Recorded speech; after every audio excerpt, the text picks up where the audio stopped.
We're back with part 2 of episode 2, titled The Power of Youth.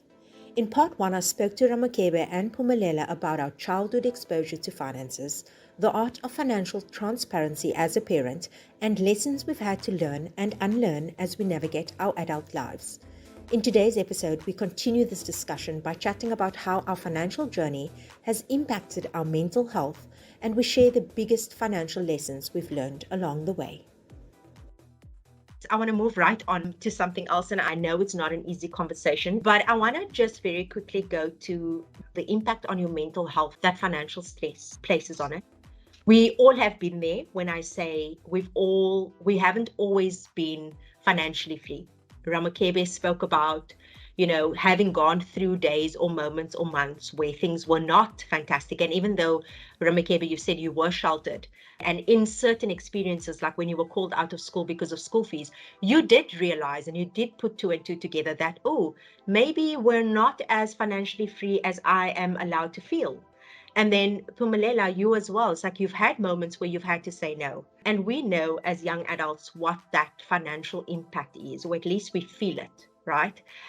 How have you dealt with mental health issues regarding your finances? And how has your financial beliefs or your commitment to coming out on top sort of helped you in that regard? Has it been a struggle at any point in your life, Ramakebe?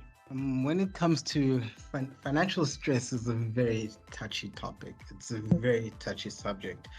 Why I say that is it's something that occurs quite often, and it causes larger stresses than it should have. So like in my situation, I felt that how I dealt with it is sometimes you need to understand that certain situations are not forever. Certain situations, as much as you're feeling that this is the end of the world right now because of your financial stress, but it does occur that as you grow, you find out that you eventually do overcome things. So that's what kept me grounded, because I knew that, look, I am in this situation right now. It is really affecting me detrimentally, but just understand that there's always light at the end of the tunnel. But not without an action plan, though, Ramo, right? Exactly. Yeah, because I think that's what I've experienced, is I've been exposed to people who say things like, things will come right. Don't worry, hang in there. That's great. Having faith. I mean, if you don't have faith, then, but it's the attitude that starts that journey, in my opinion. Exactly. So it is half of the journey to have the right attitude, but then there needs to be an action plan. When you're under financial strain, though, it's not always clear what that action plan is. How did you go from the financial stress to having the right attitude to actually starting with that action plan? How did that work? Because I know when you're in that position and you bury your head because you are so fearful of sticking your head out, you know how dark it is out there. What actually gets you to that point to say, right, I've actually got to put this plan into action, or even starting that plan can be hard. How did you do that? For me personally, especially when you're dealing with financial problems, it may feel like there's no way around it. So how I personally got out of there is I had a lot of people around me, like my family. They were very knowledgeable in how to handle situations. So that allowed me to basically look, if this is your situation, right? Make best of your situation. Let me take, for example, like when I was out of school. What I did in that period while I was out of school, I was still studying, because I knew that, look, this we will get out of this situation. We're stuck in the situation. So continue doing what you need to do. Live the best life you can live in your current situation. And as things come better, you start realizing that you've grown as a person, your character has grown as a person. So I believe that the best action to dealing with your financial stress is understanding that first, look, you're in the situation, and this situation is not going to last for long. But once you're in the situation, make best of the situation that you're in. Mm. And it's quite easy to say, isn't it? And I think it's very much your character. You are quite a driven person. But I think the one thing that you said that really stands out for me is being aware, acknowledging that this is where I'm at. Because I think it's often the hardest part, right? We hit those different phases, and denial is one of them. And we go into anger, and there's grief, and we're sitting at the bottom of that hill, and we just can't see a way up. But I think attitude, and my last guest as well, Nawal, was all about attitude and how, despite having the network of the right people around her, when she had gone through failures, it was almost, I believe, her attitude and her determination to come out on top that was that very starting point. Because it's kind of the fuel that keeps you going. Because no matter the situation, the drive and the attitude is something you can always control. Whereas your situation, you might not be able to control that immediately, but your response to a situation is always in your control. And so I think that really stands out for me. I want to switch to Pumalela very quickly and kind of just touch on this very same thing about mental health and the impact that financial stress has on it. Have you had any experience with this, Pumalela, and what did that feel like for you? So I've had some experience with it, Shafika, but my thing was, after awareness, I had to have a plan of action.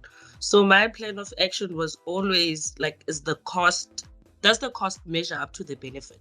So that's the main thing that drove me to understand, do I have to buy it, or is the benefit equivalent to how much I'm buying it with, so that I can be aligned with saving or not just spending excessively.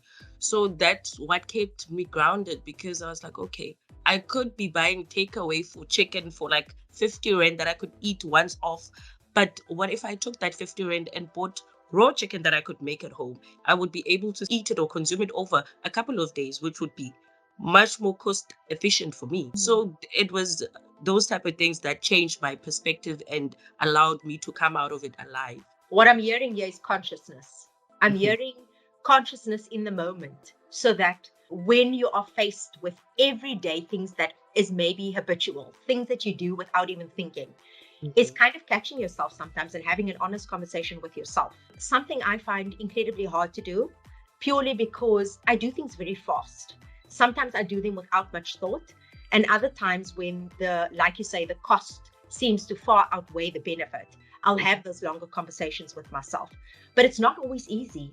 And it's even harder, I believe, when you've got a family to take care of as well, because they are reliant, they're dependent on you, and you are responsible for their success and for them eating and for them being able to go to school, because the school fees are covered and those kinds of things. So it is a hard burden. Sure, I sympathize and I empathize with everyone going through some kind of financial difficulty. But I think the common thread here is consciousness, being aware and acknowledging that, one, the problem exists, and two, a plan of action needs to be created and followed through with. Because there's no point in having that acknowledgement and the attitude, but then you kind of just sit and wait for something to happen on your behalf. That comes through very clearly for me today. One of the last things I'd like to touch on is obviously having had so many different experiences across provinces, Ramakebe in your case, Pumelela, having daughters as well as a young brother that you are also seeing to. And then from my side, just being in the same province for all my life, but also having experienced very different careers across my life. What would you say would be the biggest financial lesson that you could part with that could potentially inspire and empower someone listening today? And Pumelela, let's just end off with you. What do you have through your trial and error? What is that big financial lesson that you could part with today? To save money. Saving is this whole thing where, like, it has people confused, and it's kind of a scary topic, because everyone thinks that maybe you start off saving with like 50% of your salary, or like 70% of your salary or something like that, which can get you easily discouraged or like not able to keep up with it. So I always say, start with the little that you have, even if it's 5 rand. The excess money that you have, even on daily basis, save it, keep it somewhere, collect those 5 rands, collect those 10 rand notes. They come in handy somehow, somewhere. You understand? Start small in saving. I like that. I like the start small, because I agree with you. I think when people hear the word save, it's almost like budget. it's a scary one for people. They don't want to go there, right? Because it's a very real account of what's happening in your life. So I think I hear you when you say start small. It literally could be $50 here, 10 Rand there.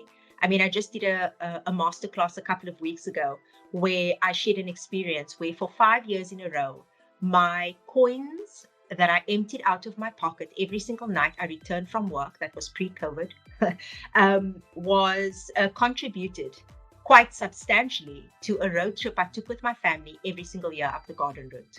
And it was literally a conscious, it was, came in, had to empty my pockets before throwing my clothes in the washing machine, and just threw it in one of those, and Pumalela, you will know what I'm talking about, those milk tins those formula tins. Yes. I had quite a few of those. And every single day when my husband came through the door, and as I came through the door, I'd say, empty your pockets, pop in the tin. And we did this for a year straight. And at the end of the year, and obviously we can't do this now because fuel prices, but at the time, it filled up our tank twice, up one way, down another way. And it really was such a small habit that became so instinctive for me as I walked through my door every day because I saw the tin on my counter.